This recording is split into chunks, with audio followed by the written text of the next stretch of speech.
Magandang araw po, welcome po sa aking channel, Nov9 TV. Patalasasan po, meron po ba kayong mga properties na napapabayaan or non-performing assets? Plan nyo ibenta, pero wala kayong oras pagbenta nito. Kung ito'y pagkakatiwala nyo po sa amin, tawag lang po kayo sa aking numero, usap po tayo, gawan ko po ng video for free. Yes, libre po. Wala po kayong babayaran. Tutulungan pa namin kayong mabenta ang inyong property. Kami na po bala sa marketing, sa boosting, pati po sa paid advertisements, even sa tripping. Hindi na po kayo mapapagod sa pag-entertain ng mga buyers. Kami na po bala sa lahat. Tawag lang po kayo. Nandito po tayo ngayon sa Nasugbu, Batangas kung saan meron po tayong bagong video presentation. Isang 3,000 square meters na farm lot na meron pong tiny house. Ito po ay along cemented barangay road. Patag na patag po ang lupa. At tungkol naman sa dokumento nito, ito'y titulado, buhay po ang may-ari.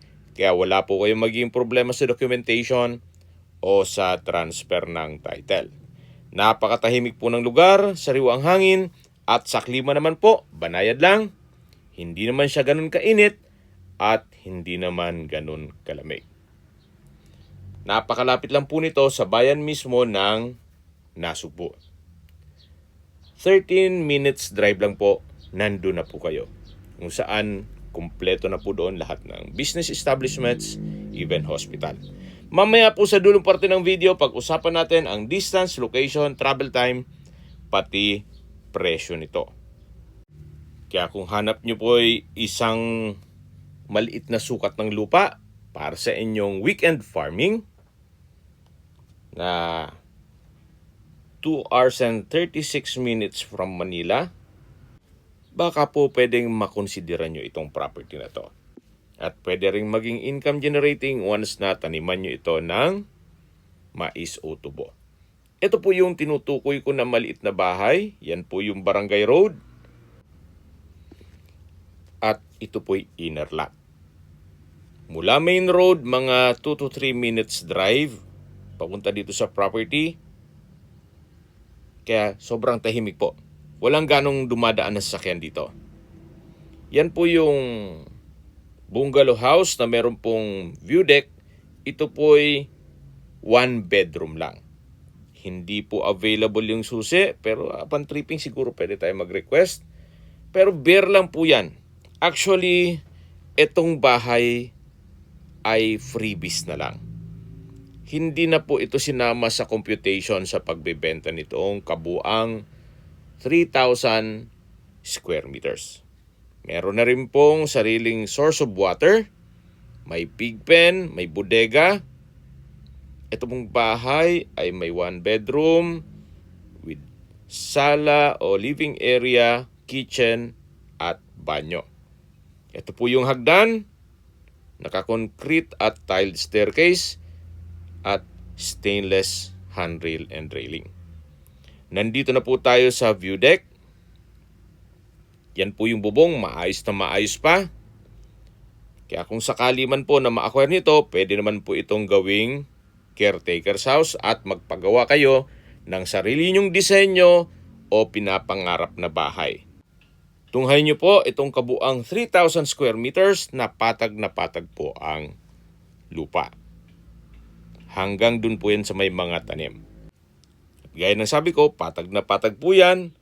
Kaya usable po lahat. Wala pong masasayang.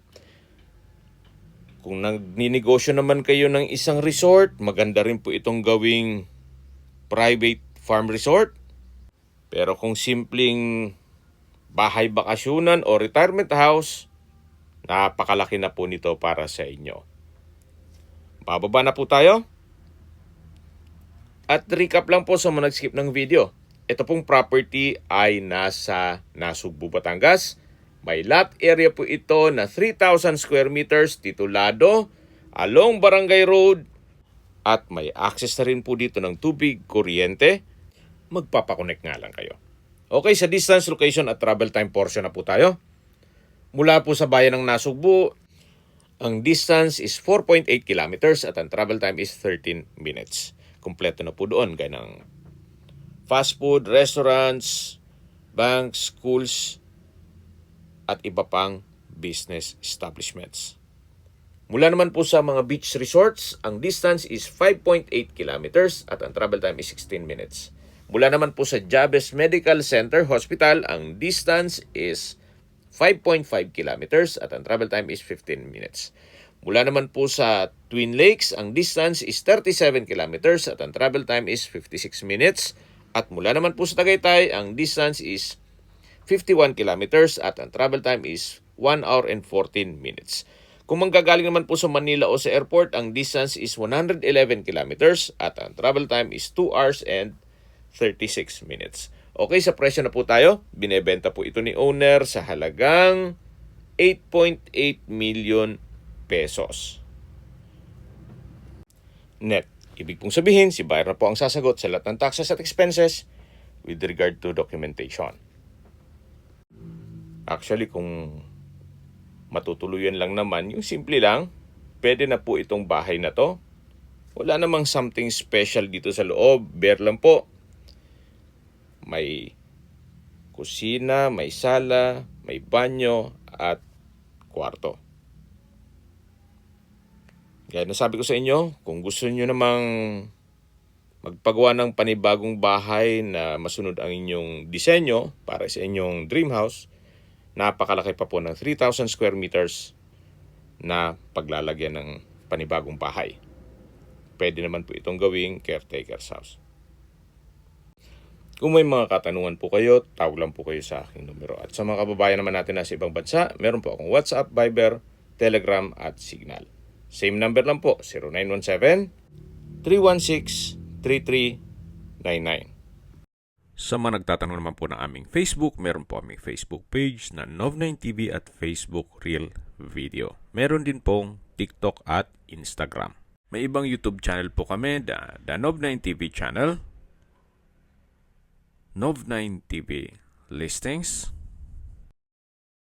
Nov9TV On The Spot, Nov9TV Updates, at Nov9TV House Rental. Sana po naibigyan nyo ang video presentation. Paki-like and subscribe na lang po sa aking channel para ma-update din po kayo sa aking future listings. Kung sakali po hanap nyo yung mas malaking sukat ng lupa, meron din po kami ibang listings na pwede nyong pagpilian. Huwag po kayong mag-atubiling tumawag sa amin. Then, let us know your budget para malaman namin kung anong property pwede naming ilog sa inyo. Sa lahat pong viewers, subscriber at nagtiwala po sa amin, salamat po sa suporta. Ingat po kayo lagi at yung pamilya. Maraming salamat po.